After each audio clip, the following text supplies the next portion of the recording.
This is a mate's car, a guy called Ben. I want to read out the text message he sent to me first before we go into the details. Well, Rob, you can redline the nuts out of mine and see if you like it. I'm not precious. I want you to have as much fun as possible and really test the car to its limits. I have that in writing. Ben bought this car. Didn't consult me, and I think he's made a bit of a mistake, to be honest. But, Ben, I hope you're not watching. We'll go into all the fundamental flaws on this car, but also the reason why it should never have existed in the first place. It's a very interesting and very bright bit of British wonderfulness. Shall we start with all the problems? So, if you're wondering exactly what it is that I'm stood next to today, it is a Lotus Exige, and there's a big sort of timeline of events that brought us to this Frankenstein of a car that came out of the east of England. To give you a bit of an idea, normally an Exige has got a spoiler on it. This one doesn't. Normally an Exige has got a big splitter on the front bumper. This one doesn't. And normally an Exige has got a roof.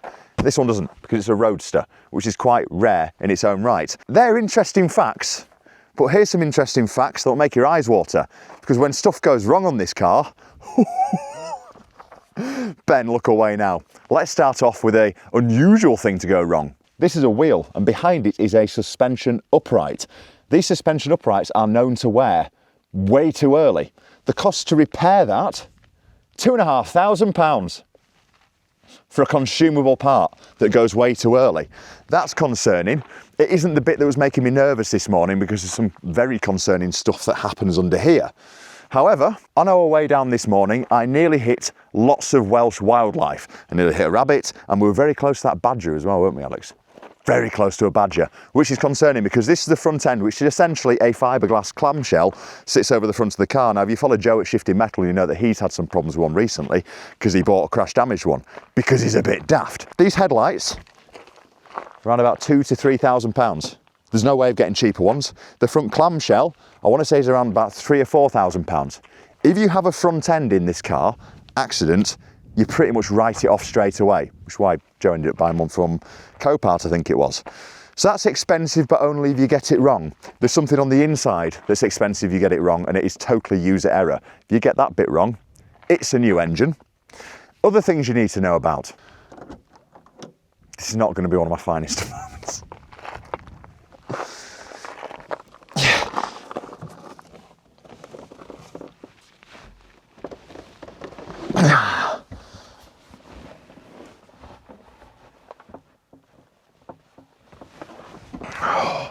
Got a seat buckle up my arse. Right. Air conditioning. The air conditioning condensers fail on these cars, and when they do fail on these cars, it's £2,000. Every time I say a number, by the way, the cameraman winces because he wasn't aware of all of this. £2,000. Now, from what I've read, the big problem there was that Lotus was charging 1,500 quid for the part, and it's around 500 quid to fit it. You've got to take the front clamshell off to get to it. And apparently, from what I've read in some of the forums, and I'm sure some of the Lotus nerds and geeks will tell me whether I'm right or wrong here, is the air condenser was actually stolen from a Toyota RAV4. So people have cottoned onto this and started replacing it with a RAV4 one, which is about 350 quid. Now, I'm going to explain exactly how much Ben has paid for this car, even though he told me explicitly not to say how much he paid for this car. Sorry, Ben. However, there's something else that you need to know about it as well. This has got a 3.5 litre Toyota engine in, which, if you know your Lotuses, you probably know that they went from the 4-cylinder to the 6-cylinder 3.5. They then got a supercharger from Australia and bolted the supercharger to it. It makes about 350 horsepower. This thing weighs about 1,150 kilos. All sounds great. Manual gearbox. This is the other problem with one of these cars. On the engine mounts, they have got a little bit of play in them, which is normal to have a bit of play in an engine mount. My Impreza's got solid engine mounts in it, and I wish they had play in. So it's normal, that isn't a criticism of Lotus. However, the gear linkage is on a cable system, and when you drive this car on a racetrack, if you are not careful because you're going through a corner where everything's leaning, the engine is twisting and the cables aren't in the right position, you can place this car instead of 4th gear into 2nd gear. So you go from 5th, dropping down to 4th, and it's very easy to accidentally put it into 2nd gear. If you do that, you will destroy the engine, which isn't pleasant. So when I say I'm nervous, I'm not nervous about the car braking. I'm nervous about this bit here. Now, from the research that I've done, it does appear to be on only sort of tracked cars or cars that are showing a bit of age. This one's done 8,500 miles, so it should be okay, but that is alarming. The rev limiter, apparently there kind of isn't one, and you can over rev them. This, by the way, if you get it wrong, is called a money shift, because it's going to cost you a lot of money. Anyway, that being said, should we take it out for a little bit of a blast, and I'll tell you exactly why it shouldn't have existed, and then we're going to try and work out why exactly you'd buy it.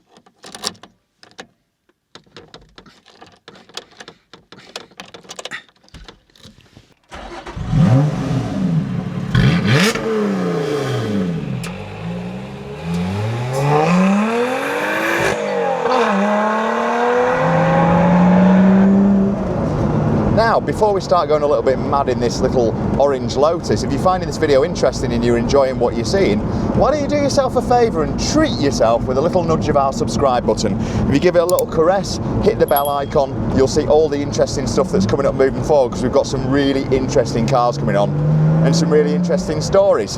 Anyway, back in 2009, there was a man employed by Lotus called Danny Baha. Now, essentially, Danny was employed to totally restructure the company and take Lotus from what has been a little sort of floundering, failing sports car business based in the UK into something a little bit bigger. In 2010, Danny decided to go big, really big. He unveiled 5 new cars, and I'm not going to remember off the top of my head, but I'm going to have a go. There's the Esprit, the Elan, the Elise, the Eterne, and another one. The reason I don't remember them is because they never happened. He had unveiled this plan that over the next 10 years there was going to be £770 million invested into Lotus. Now, Lotus at the time was essentially owned by a Malaysian company called Proton, and Proton were the ones that were going to be putting the funds in and backing this venture for Danny.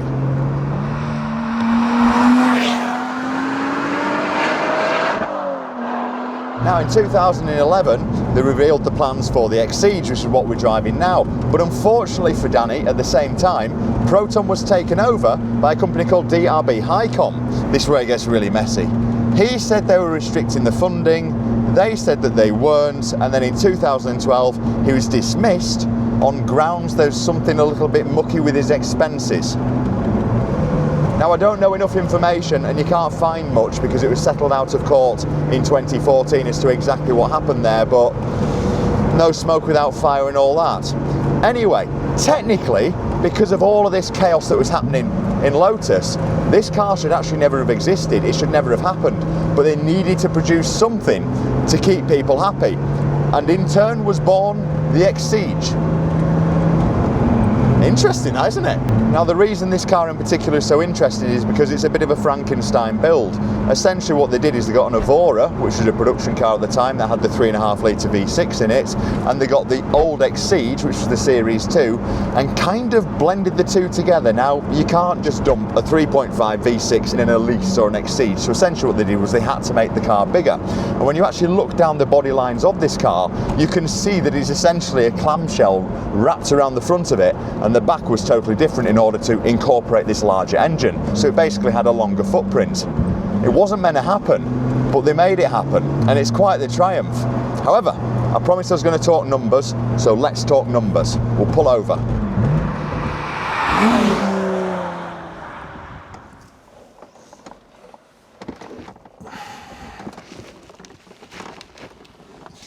You have to insert yourself up your own anus to get out of this car somehow. Right, money.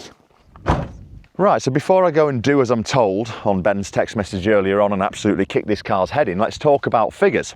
He paid £42,000 for this car, and I'm sure he won't mind me saying this, I was joking earlier. Now, it is the correct colour. I believe this is chrome orange. It is a roadster, which is a nice, unique car. It's done low mileage, which is 8,500. It's a 2014 car.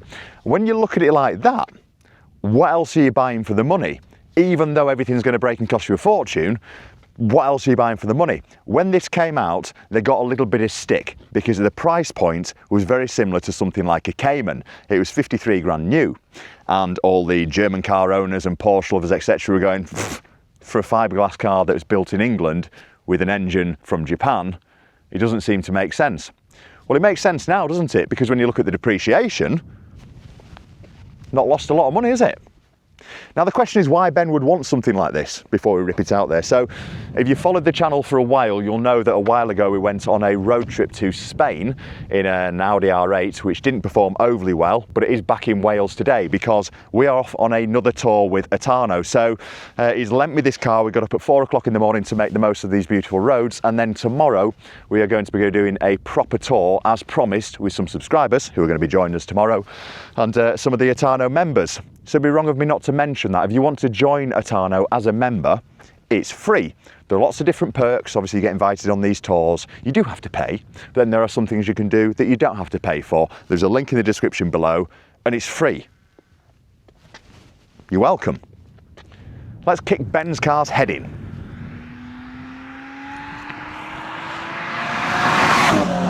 Pretty electrifying, to say the least. Now, unfortunately, before I go into exactly how this car drives, which is sensational, there's no two ways about it, we have encountered a bit of a problem because although we're on this tour with Atano, this morning we got off early to go off-piste and do our own thing, and we've misjudged this road a little bit.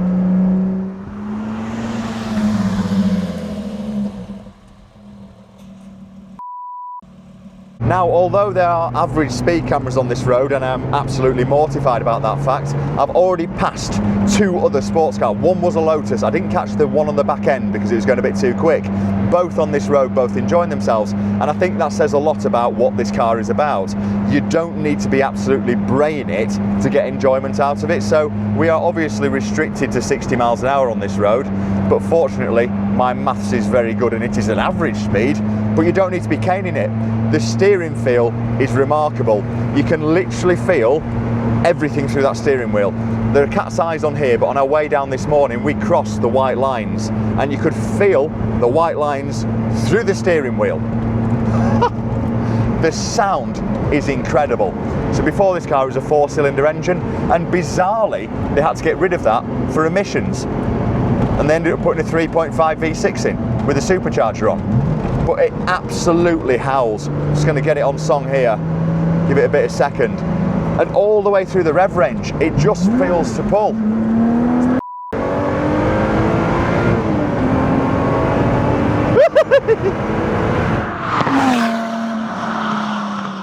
So in the spirit of keeping you marginally entertained, we're going to do a 30 to 70 mile an hour run in this car now. Just going to pull up onto this motorway and give it second gear. It seems to be really torquey, really low down. And we'll give it a load of beans all the way up into third and see what it'll get up to 70 from 30 in. We do have a leaderboard. R8's currently sat at the top. Where will the Lotus sit? We're about to find out. 30 mile an hour, here we go.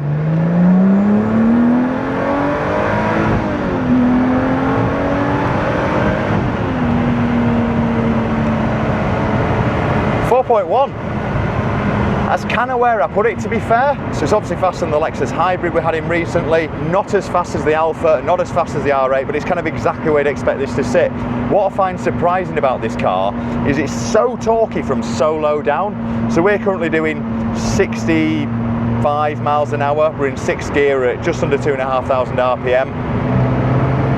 And it wants to pull straight away. It's exciting. Oh, back to the country roads where it suits it best.